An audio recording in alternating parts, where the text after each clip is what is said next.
नमस्कार दोस्तों, मैं advocate Vishnudhari Singh legal channel में आप सभी दर्शकों का स्वागत करता हूं। दोस्तों, आज मेरे वीडियो बनाने का टॉपिक है कि बिना लिखा पढ़ी के अगर आपने किसी को पैसा उधार दिया तो उससे पैसा कैसे वसूलें।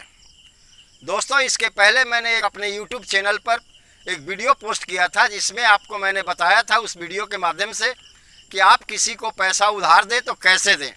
दोस्तों, उस समय मैंने आपसे बताया था कि बिना एग्रीमेंट का किसी को पैसा न दें, या दोस्तों आप बैंक के माध्यम से उसे भुगतान करें, चाहे वो चेक हो, ड्राफ्ट हो या खाता से खाता ट्रांसफ़र हो। इन दो तरीक़ों के बारे में मैंने पहले बताया था कि अगर इन दो तरीक़ों के माध्यम से अगर आप किसी को उधार पैसा देते हैं तो आपका उधार पैसा नहीं डूबेगा।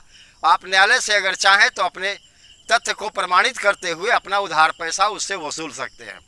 लेकिन दोस्तों, उसी वीडियो में हमारे कुछ दर्शकों ने अनुरोध किया कि सर, अगर बिना लिखा पढ़ी के मैंने किसी को उधार पैसा दे दिया है जिसका कोई लिखत पढ़त में प्रमाण नहीं है मेरे पास, वैसी परिस्थिति में मैं उससे एक पैसा कैसे वसूलूं। तो आइए दोस्तों, आज इसी बिंदु पर मेरा ये वीडियो है। इस पर मैं आपको बताने जा रहा हूं कि अगर आपने किसी को बिना लिखा पढ़ी के पैसा उधार दे दिया है तो आप उससे पैसा कैसे वसूलें।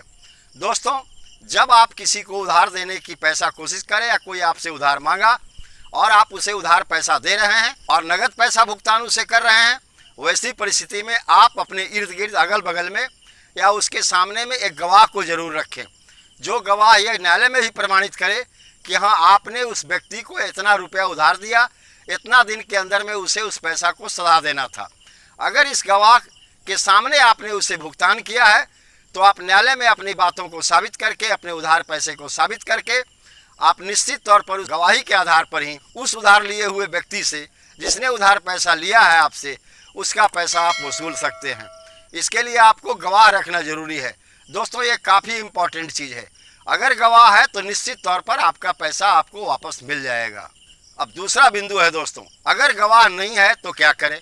वैसी परिस्थिति में अगर आपने किसी को उधार पैसा दिया है तो दोस्तों, मैंने एक पहले भी वीडियो पोस्ट किया था इलेक्ट्रॉनिक्स एविडेंस को न्यायालय में कैसे प्रूफ करते हैं, यानी सेक्शन 65B एविडेंस एक्ट का। दोस्तों, इसके लिए आपको करना यह है कि आप अपने मोबाइल से जिसे आपने पैसा उधार दिया है उसे कॉल करें, और कॉल करने के पहले अपने मोबाइल को कॉल रिकॉर्डिंग स्टेज में रख दें। यानी कॉल रिकॉर्डिंग को ऑन करते हुए आप उस व्यक्ति को कॉल करें अपने मोबाइल से जो व्यक्ति आपसे उधार पैसा लिया है, और बड़े विनम्र शब्दों में उस व्यक्ति से यह कहें कि सर, आपने इतना पैसा हमसे उधार लिया और अभी तक आपने उसका भुगतान नहीं किया, उसका समय भी समाप्त हो रहा है और मुझे पैसे की अत्यंत आवश्यकता है। क्या सर, मैं आशा करूं कि आप इतने समय तक मुझे वो पैसा दे देंगे। उसके बाद उसका जो भी जवाब उधर से आएगा दोस्तों, हाँ देंगे या अभी बाद में देंगे, ये सब सारी बातें आपके मोबाइल में कॉल रिकॉर्डिंग के माध्यम से रिकॉर्ड हो जाएगा। दोस्तों, अब इस कॉल रिकॉर्डिंग को अपने आप पेन ड्राइव में निकाल लें या इसे हार्ड डिस्क में ले जाएं। दोस्तों, ये आपका एक प्रमाण हुआ जिसे आप न्यायालय में प्रस्तुत करके यह साबित कर सकते हैं कि मैंने अपने पैसे उधारी के लिए इस व्यक्ति को कॉल किया और उस व्यक्ति ने मुझे ये जवाब दिया कि कल पैसा दूंगा या कुछ दिन के बाद पैसा दूंगा, जिससे आपको यह प्रमाणित हो जाएगा कि उस व्यक्ति ने आपसे उधार पैसा लिया। दोस्तों, ये बिना लिखत पढ़त का बात है। बिना लिखा पढ़ी किए हुए अगर आप किसी को उधार पैसा दिए हैं तब ये धारा 65B एविडेंस एक्ट का प्रयोग आप कर सकते हैं। इसके लिए इलेक्ट्रॉनिक एविडेंस का सहारा ले सकते हैं।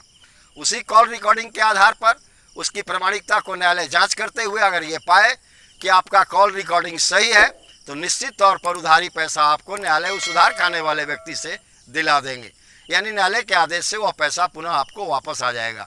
ये दो तरीके हुए दोस्तों, पहला हुआ गवाह के माध्यम से और दूसरा हुआ इलेक्ट्रॉनिक एविडेंस के माध्यम से। अब दोस्तों, एक तीसरा तरीका है, अगर किसी के पास आपका उधार पैसा बाकी है और वह देने से कुछ आनाकानी कर रहा है, वैसी परिस्थिति में दोस्तों आप उससे प्रार्थना करें कि मुझे, जैसे आपका बाकी उसके यहाँ 50,000 है, लेकिन आप उससे प्रार्थना करें कि मुझे 1,000 रुपये की आवश्यकता है, 50,000 रुपये में से सिर्फ 1,000 रुपये आप हमें वापस अभी दे दें, अन्य पैसा या बाकी और पैसा बाद में आप दे देंगे।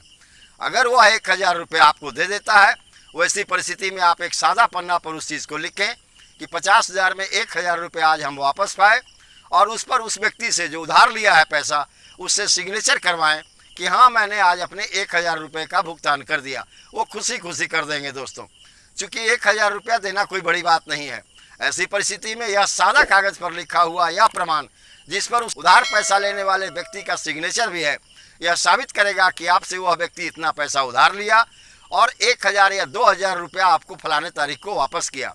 एविडेंस एक्ट की धारा 18 भी यही कहती है दोस्तों कि अगर किसी तरह का कोई भी चिट पुर्जा अगर आप उससे बनवा लिए हैं जिस पर उधार पैसा लेने वाले व्यक्ति का सिग्नेचर है, वह सिग्नेचर भी, वह दस्तावेज भी, वह सादा पन्ना पर लिखा हुआ बात भी न्यायालय में मान्य है दोस्तों। यानी एविडेंस एक्ट की धारा 18 का इस्तेमाल करते हुए अगर आप चाहें तो अपने पैसे को वापस उधार लेने वाले व्यक्ति से ले सकते हैं दोस्तों। ये तीसरा तरीका हुआ दोस्तों, ये भी काफ़ी अच्छा तरीका है। एक चौथा तरीका है दोस्तों, मान लीजिए वो उधार देता भी नहीं है और लिखने पढ़ने को भी कुछ तैयार नहीं है। ऐसी परिस्थिति में दोस्तों आप अपने व्हाट्सएप मैसेज से, अपने मोबाइल के व्हाट्सएप मैसेज में जाएं, आप उसे व्हाट्सएप करें कि इतना रुपया मैंने आपको उधार दिया, अब आप पैसा कब तक मुझे वापस देंगे। ऐसी परिस्थिति में आपका मैसेज उनके मोबाइल पर जाएगा, वो निश्चित तौर पर उस मैसेज को खोल कर देखेंगे। जैसे ही वह मोबाइल को वहाँ क्लिक करके खोलेंगे कि मैसेज क्या है, वैसे ही आपके मोबाइल पर ब्लू रंग का 2 टिक आ जाएगा दोस्तों। यह साबित करता है कि आपका भेजा हुआ मैसेज, जिसके पास आपने मैसेज भेजा था, वह व्यक्ति उस मैसेज को पढ़ लिया और इसके बावजूद भी अगर वह कोई जवाब नहीं देता है, वैसी परिस्थिति में दोस्तों यह एक साक्ष्य माना जाएगा। चूँकि कानून कहता है मौनम स्वीकृति लक्षणम, साइलेंस गिव्स कॉन्सेंट। यानी दोस्तों वह व्यक्ति जो अपने ऊपर जो आरोप लगा है उससे जानते हुए भी, उस मैसेज को पढ़ते हुए भी अगर कोई प्रतिक्रिया व्यक्त न करे, वैसी परिस्थिति में यह माना जाएगा कि उसने उधार पैसा लिया, यानी उसकी स्वीकृति है। यह भी एक काफ़ी इम्पॉर्टेंट एविडेंस है दोस्तों। मोबाइल मैसेज के द्वारा भी अगर आप चाहें तो उससे पैसा वसूल सकते हैं दोस्तों। इसके लिए आप उस मोबाइल मैसेज का, जो आपने मोबाइल मैसेज किया है, उसका एक फ़ोटो कॉपी निकाल लें, प्रिंट आउट निकाल लें और उसे हार्ड डिस्क में ले जाएं, हार्ड डिस्क में उसकी कॉपी करें और वही हार्ड डिस्क जो हुआ दोस्तों, जिसके माध्यम से आप न्यायालय में यह साबित करेंगे कि मैंने इस व्यक्ति को फलाने दिन मैसेज किया था, उस मैसेज के अनुसार इसे मैंने बताया था कि 50,000 रुपये इसके यहाँ बाकी है, लेकिन इसने कोई जवाब नहीं दिया। ऐसी परिस्थिति में यह माना जाएगा कि वह व्यक्ति आपसे पैसा उधार लिया लेकिन उसका इरादा देने का नहीं था। न्यायालय इस साक्ष्य को प्रमाणित मानते हुए आपके पक्ष में निर्णय सुनाएंगे और उधार लेने वाले व्यक्ति से आपका उधार पैसा वापस करने का आदेश जारी कर देंगे दोस्तों। तो दोस्तों अब आप समझ गए होंगे कि बिना लिखा पढ़ी के अगर आपने किसी को पैसा दिया तो इन 4 तरीकों के माध्यम से, पहला है गवाह के माध्यम से, दूसरा है इलेक्ट्रॉनिक कॉल्स के माध्यम से जो आप मोबाइल से कॉल करेंगे, तीसरा है दोस्तों कुछ लिखा पढ़ी, जैसे कुछ पैसा लिए तो सेक्शन 18 एविडेंस एक्ट का प्रयोग करते हुए उससे कुछ भी लिखवा ले सादा पन्ना पर कि हम 1000 रुपये आज वापस किए, वो खुशी खुशी कर देगा। और चौथा है दोस्तों व्हाट्सएप मैसेज के द्वारा। इन 4 तरीकों से बिना लिखा पढ़ी के अगर आपने किसी को उधार पैसा दिया है तो आप न्यायालय से उस व्यक्ति से जिसने उधार पैसा लिया है अपना पैसा न्यायालय के आदेश के बाद वापस पा सकते हैं। तो धन्यवाद दोस्तों। अब विशेष अगले वीडियो में, अगर आपको मेरा यह वीडियो पसंद आया तो आप इसे लाइक करें, सब्सक्राइब करें, अपने दोस्त और साथियों को शेयर करें, ताकि जिन लोगों ने भी बिना लिखा पढ़ी के अगर किसी व्यक्ति को उधार पैसा दे दिया है और वह देने में आनाकानी करता है, ऐसी परिस्थिति में इन चारों रीति में से, इन चारों पॉइंट में से किसी एक बिंदु का इस्तेमाल करते हुए उससे आप अपना पैसा वापस कर सकते हैं जो आपने उसे उधार पैसा बिना लिखा पढ़ी के दिया। धन्यवाद दोस्तों। अब विशेष अगले वीडियो में।